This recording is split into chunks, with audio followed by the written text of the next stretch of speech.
اللہ عز و جل ارشاد فرماتا ہے ان الدین عند اللہ الاسلام، اللہ کے نزدیک دین اسلام ہے۔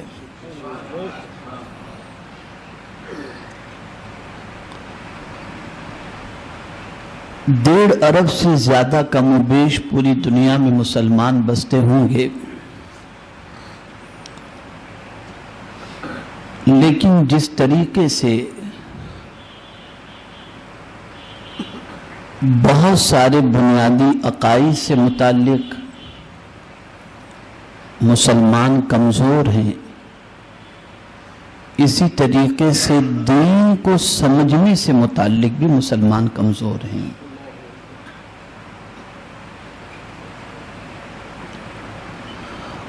اور اس کمزوری کی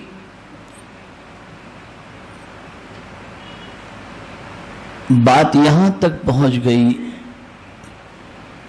کہ غیروں نے بھی مسلمان کی اس سوچ کو صحیح سمجھ کر کے آج اس پر اعتراض کرنا شروع کیا۔ جیسا کہ کہا جاتا ہے کہ اسلام تو صرف 1400 سال پرانا ہے، جب حضور صلی اللہ علیہ وسلم آئے اس کے بعد اسلام آیا، اور اس سے پہلے اسلام نہیں ہے۔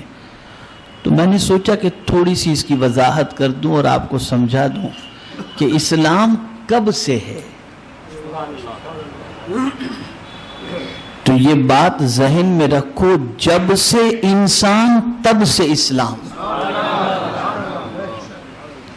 یہ 1400 سال پرانا نہیں ہے، جب سے انسان ہے تب سے اسلام۔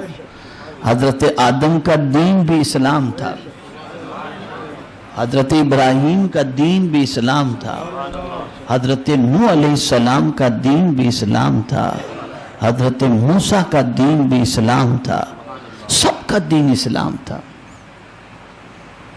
ہاں، شریعتیں جدا رہیں، شریعتیں بدلتی رہیں، انسانیت جیسے جیسے ترقی کرتی رہی، اللہ کے احکام جو ہے اس طریقے سے بدلتے رہے۔ حضرت آدم کے زمانے میں شریعت یہ تھی کہ بھائی بہن کا نکاح ہو سکتا ہے، اس لیے کہ اس زمانے کے اندر حضرت آدم اور حوا کے، حضرت آدم علیہ السلام اور حضرت حوا رضی اللہ تعالیٰ عنہ کے یہاں جو بچے پیدا ہوتے تھے تو ایک بیٹا ہوتا تھا، ایک بیٹی ہوتی تھی۔ تو اب کوئی زمین پر دوسرا تو تھا ہی نہیں، نکاح کرے تو کس سے کرے؟ تو اس وقت شریعت نے یہ اجازت دی تھی، اور پھر اس کے بعد حکم بدلتا گیا بدلتا گیا بدلتا گیا بدلتا گیا، اور پھر اب یہ بات میری سن لو کہ دین حضور پر مکمل ہو گیا، اب کوئی نیا قانون آنے والا نہیں۔ قرآن نے خود کہا الیوم اکملت لکم دینکم واتممت علیکم نعمتی وردیت لکم الاسلام دینا۔ آج کے دن ہم نے تمہارا دین مکمل کر دیا، تم پر نعمت تمام کر دی، اور تمہارے لیے اسلام کو ہم نے پسند کر لیا۔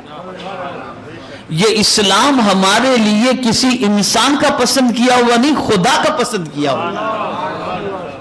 یہ رب فرماتا ہے تمہارے لیے میں نے اسلام پسند کیا۔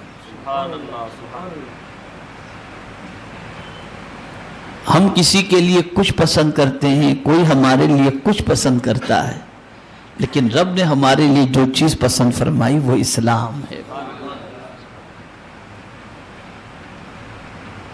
تو پہلی چیز تو یہ ذہن میں رکھ لیجئے کہ دین 1400 سال پرانا نہیں، جب سے انسان ہے تب سے اسلام۔